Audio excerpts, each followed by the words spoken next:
It's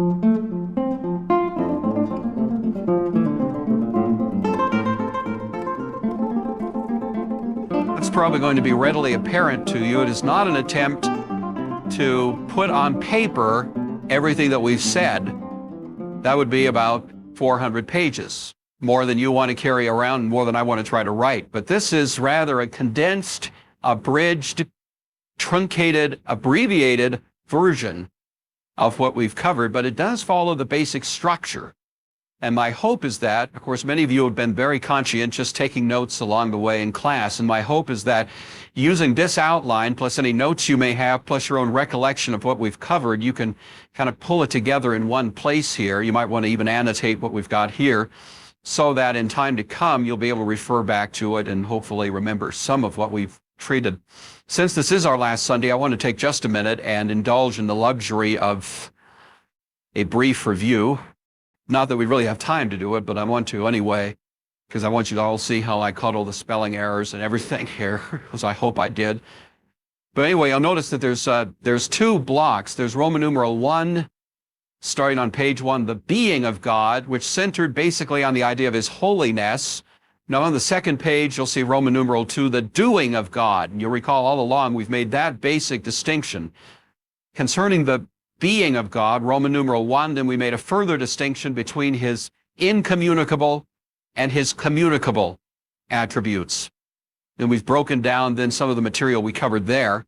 And I won't go line by line through this, but then on the second page, the section we're treating right now is God's doing, and we have, as you recall, 3 chapters that treat this.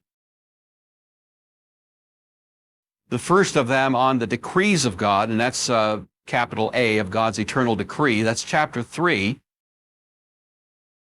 Then the next thing is God creates. So on the last page, you'll see that capital B is of creation. Now, I'm getting that very short treatment because we didn't actually cover it. Next week, we'll come to that chapter. We're going to go in reverse next week and look at chapter 4, because most of that really treats the creation of humanity. And so that'll be a good introduction then to our next segment in the Westminster, which covers the whole biblical doctrine of humanity. But for the sake of the orderliness of it, it's inserted right here. And finally, we have the question of providence. And that's capital C then on the third page of providence. The basic definition of providence is given to us in paragraph 1 of chapter 5, which basically asserts that God opposes, directs, disposes, and governs all creation. Now again, let's just keep in mind the logic. God decrees before any of it. He then creates, and it's in that which he has created that he then works out through his providence what he decreed to do. So the logic of it all fits together in that respect. It's not really chronological because this is outside of time, but it is at least a logical sequence. He decrees, followed by creation, followed by providential, sovereign oversight.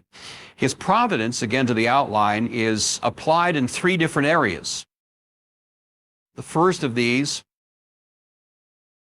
is in the area of causation, which we looked at very briefly last week. That's paragraphs 2 and 3. And then in the area of evil, which is what we look at today, 4 through 6. And finally in the area of the church, which is paragraph 7. So if you follow, you see that's basically the way we have it organized here and now. So that's all we'll do. Look at the outline, but hang on to that. And if you have your Westminster, we'll be shifting then to the material. It starts in paragraph 6.027. Well, that's the material we start with today. I'm feeling, frankly, a substantial amount of continued, I don't want to say frustration, but I guess the feeling of all the things that we haven't had a chance to say, especially on this subject. And I hope you can appreciate this is just, again, kind of touching on these points lightly, and that's especially true today, where we're going to cover really a substantial amount of material, plus finish up Romans, and all, then get ready for our treatment of a new subject beginning next week. It would be lots of fun to go back over this once again and just kind of take the things we didn't get a chance to talk about. But I'm hopeful that in prioritizing what should be said, what shouldn't be said, we've chosen the things that were the most important to say. And I know that you're all bright and insightful and intelligent, and you'll be able to put together the remainder of it, even though we couldn't address it specifically in the time that we had in class. Okay, we're going to start with paragraph 4 then of chapter 5, but let's have a word of prayer first. Father, we're deeply grateful again to you for the opportunity which is ours to examine the Westminster Confession, to get this taste of the heritage that's ours and the history of your dealings with your people, church, throughout the history of the church, to see the insight that was given to these who were engaged in the development and formulation of his confessional statement, to continue to amuse and to reflect in our own minds on how we come to terms with those things that are set forth here. We pray that you would engage our minds and our hearts, that as a result of having been here, we would be possessed of deeper insight into your word, and we would have a readier heart and mind to serve and worship and love you. It's to that end that we commit our time together in Jesus' name. Amen. These 3 paragraphs probably get as close, and especially paragraph 4, probably get as close as any place in the Westminster of attempting to explain this relationship between God's providence or God's sovereignty on the one hand and evil on the other. And, understand we are approaching one of the most difficult questions. And the Westminster doesn't purport to be, a great theological treatise. It's a terse statement, setting out, you might say, the parameters, locating the area within which that mystery has to be confined. It is not this, it is not that, it is somewhere in here. And that's essentially all we can do as well, is to try to say, this is where the Westminster locates the mystery. A mystery abides. We cannot finally resolve it. We can try to reduce the area so that we're not falling into error on one side or the other, but finally there's something there which defies explanation. And I think the Westminster attempts to narrow it in as well as can be done within the confines of the statement such as this one. Basically in paragraph 4. So that's where we'll spend the bulk of our time in the Westminster this morning. Mighty power, unsearchable wisdom, and infinite goodness of God full far manifest themselves in his providence, that it extendeth itself even to the first fall and all other sins of angels and men, and that not by a bare permission, but such as hath joined with it a most wise and powerful bounding, and otherwise ordering and governing of them in a manifold dispensation to his own holy ends. Yet so as the sinfulness thereof proceedeth only from the creature, not from God, who being most holy and righteous, neither is nor can be the author or approver of sin.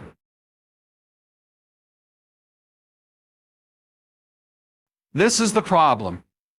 We have God being sovereign, and we have evil.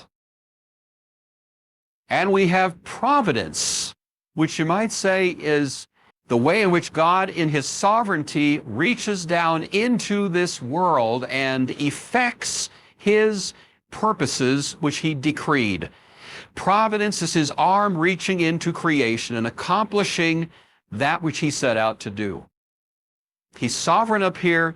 The problem, of course, is that if part of what he's wanting to accomplish involves evil, then are we not forced to the conclusion that God himself is somehow perpetrating it. That's the problem, isn't it?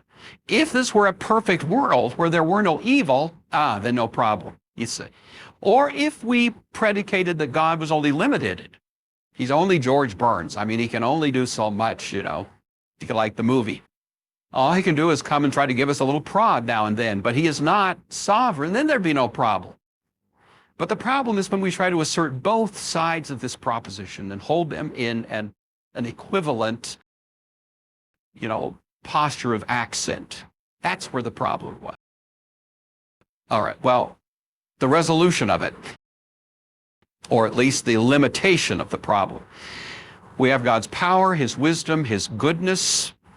Now here, you see, here's the first side of the proposition. The Westminster never backs down, never equivocates, never apologizes at this point. For this, we have to at least be grateful for the clarity with which this is proposed.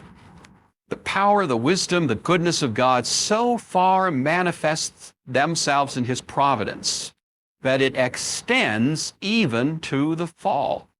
We're not saying that the providence of God, you see, kind of goes halfway, kind of comes this far, then it's cut off, and the fall happens somewhere else. No, the providence of God actually extends to the fall. It was not an accident. It was not a surprise. God didn't go, oh my goodness, what has happened? You know, a catastrophe in my plan. Plan B now it's going to have to come in. No, no, no. From the very beginning, God decreed what would happen, and the part of what he decreed and providentially worked out was that there would be a fall. A responsible fall, not a coerced fall, because that would not be evil. If God simply yanked a string on a puppet and it did an act, that wouldn't be evil. So it's more sophisticated than that. It's God sovereignly ordained that there would be a responsible, moral rebellion against him. There would be a fall. Not just the fall, though. It goes on. It extends itself even to the first fall and, continuing, all other sins of angels and men. And just stop with the fall.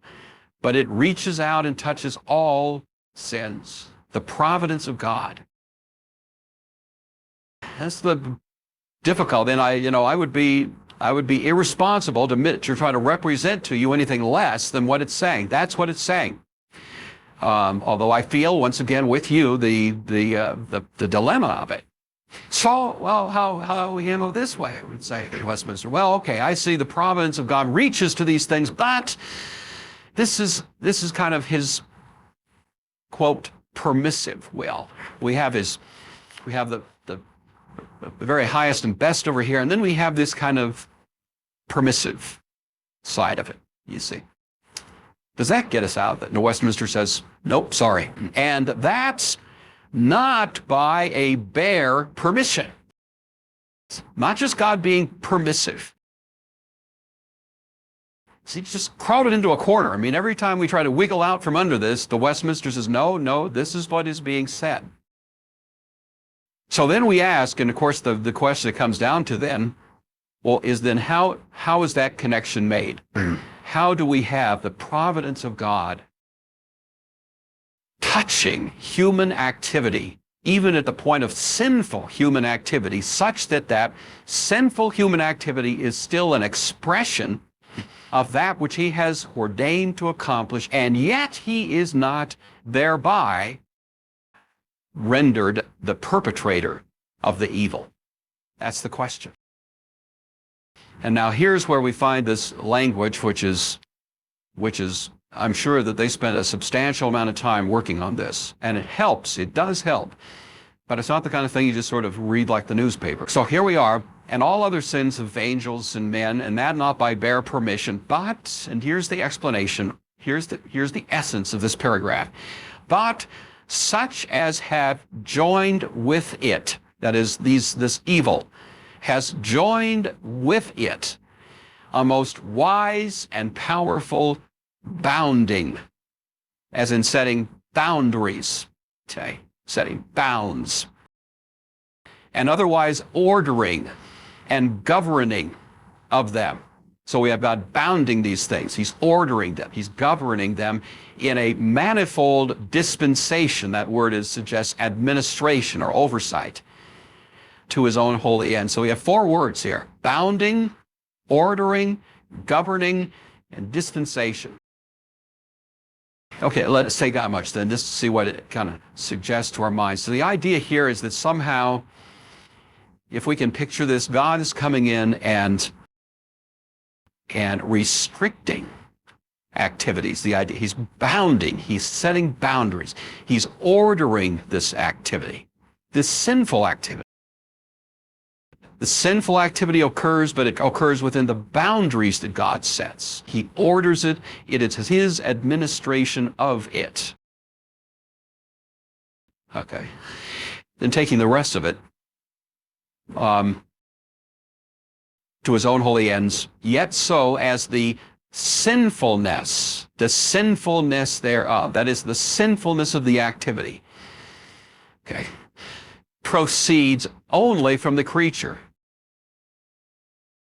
and not from God, who being most holy and righteous neither is nor can be the author or approver of sin. Now you see there's a distinction that's being made, and this is what we have to play with for a minute to come to terms with the way this is worked out. There's a distinction being made between, you might say, the activity itself and its sinfulness. Now we make that distinction ourselves, so this is not a strange thing. If you were in the first service, or if you're going to be in the second service, you will hear Dick give a brilliant sermon, in my estimation, on the whole question of the will of God. And I want to just close in on one particular component that he talks about there, which is he talks about one way of ascertaining the will of God. I like the image that he uses, that it's not a tight wire the way most people strangle themselves conceiving of it, you see. Some strange thing to be determined, and if I miss it, I'm lost forever kind of thing. Well, that's not the way it's set forth in the Scripture, certainly not the way it's set forth in the Westminster. But some of the guideposts that he uses, one question is it right? And in that connection, he talks about the 10 Commandments. In the 10 Commandments, we have various activities that are prohibited, right? And we know that sometimes a given activity can be okay, and on other occasions the same activity can be wrong. We make that distinction, don't we? The same activity. I mean, probably the most, the illustration that comes most quickly to mind, for example, might be the sexual relationship, which we know, confined to its proper setting in marriage, is a beautiful and wonderful thing. But we also know, at least from the biblical, perspective, that if it's taken away from its marital context, then it becomes something that's wrong. It's the same act, it's the same activity. In one setting, it's good, healthy, wonderful, lovely, and in another setting, the same activity is sinful. We make that distinction. We can really make that distinction in many cases concerning virtually every sin, that it's an action which in itself, the action in itself could be called neutral. And there is something else that sort of overarches it, determining whether it is good or evil. And that overarching consideration ultimately traces back to what is the disposition of the heart which is carrying on this activity toward God. An action can, on one hand, I'm talking about the same action can on one occasion be an act of obedience to God. The same action can on another occasion be a sinful expression of rebellion toward God, and it's the same action. That distinction we're capable of making. We can abstract from the activity its moral composition and treat that separately. Now that's not something, if it's always that people have always done. There's been a temptation occasionally, I think, in the history of the church to identify certain actions with their moral content much too closely. Jesus makes an interesting statement in the book Mark when he says, it's not what goes into the mouth that defiles, it's what comes out of the mouth, you see. And he was critiquing the Pharisaical mistake of doing that there is something inherently evil about eating this food. And what Jesus wanted to say at that point was, no, that the inherent evil is not in the act. It is rather in something much more basic to our disposition toward that. If I eat it thinking or believing or knowing it to be wrong, then that makes it wrong. But it's not wrong because it is wrong intrinsically. It's wrong because of what my heart has brought to it as a moral disposition. If I'm shaking my fist in the face of God and trying to find some way of expressing that sinfulness, and I find XYZ activity, even if it's neutral, if I do it to express my hostility toward God, then it becomes evil by virtue of my heart's disposition. Does that make sense so far? You're kind of with me on that? Okay. Now, this is what the Westminster, I think, is saying here when it talks about abounding. Let's say that we have a person with a heart bent on sin, bent on treason against God. And what I'm reflecting on now is, how am I going to express my rebellion against God? Am I going to do it by activity A, activity B, activity C, or activity B? Which am I going to do? Any one of them would be a potential way of saying to God, I reject your authority in my life. I still have to make a decision. Well, I think what the Westminster is getting at in this, by talking about bounding, is here you have sinful people, and what they finally choose to do, let's say, is activity B. That activity B, while it was a free expression of their own moral hostility toward God, was yet something that he bounded them. In other words, that they did B as opposed to C was still within the mind of God from the foundation of the world, but the sinfulness of it stemmed from their own heart. The fact that activity B became sinful is not that God committed a sin, but simply that God restricted the expression of that sin to that particular form. The word predestined is probably restricted to those cases where God is predestining people to life, so you're in the right context, but probably the word that would be generally used would be his ordination. He's ordained it. He's ordained it. You see how that works. That's why we can have this. He does it by a most wise and powerful bounding, ordering, governing, but the sinfulness of it comes from the creature.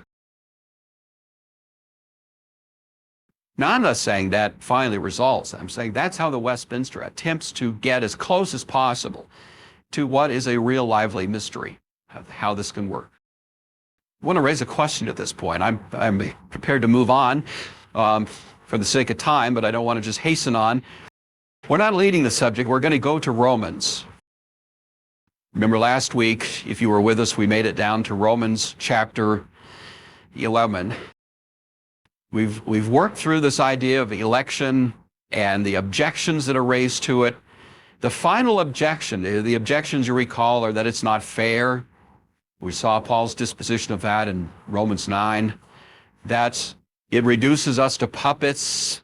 You say fatalism, we saw that again in Romans 9. The objection that it thwarts and stifles any interest of evangelism, which is really what we looked at last week, that Paul's answer to that is, don't hide behind election when it comes to evangelism.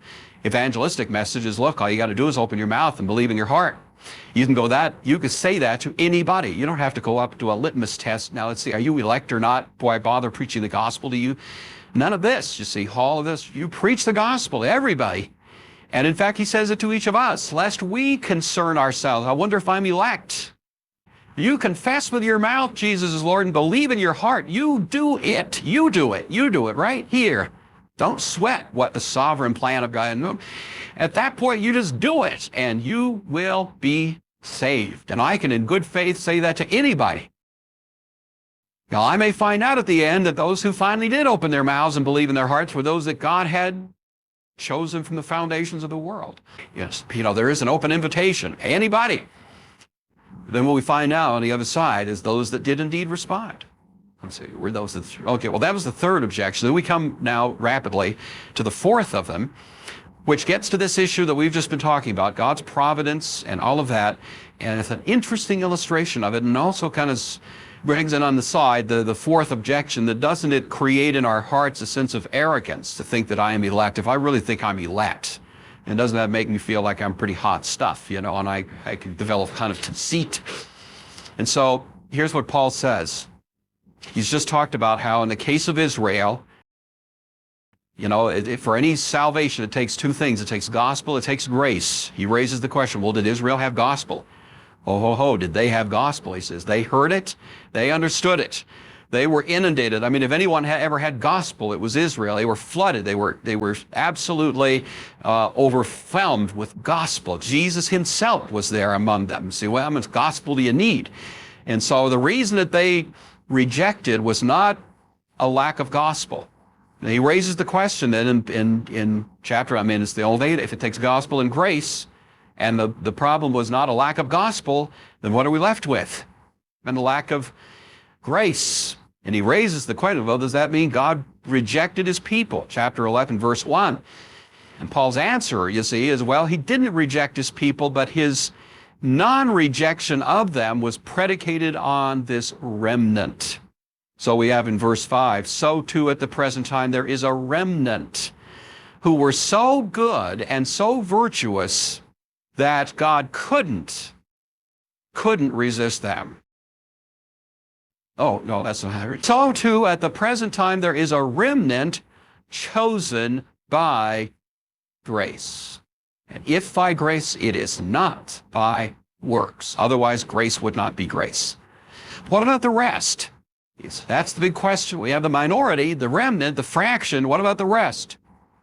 Well, concerning the rest, Paul says, verse 7, what then? What Israel sought, you see, overall, so earnestly it didn't obtain. The elect obtained it. The rest were hardened.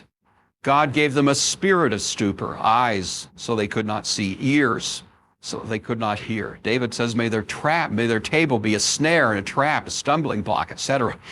Their eyes be dark, and so on.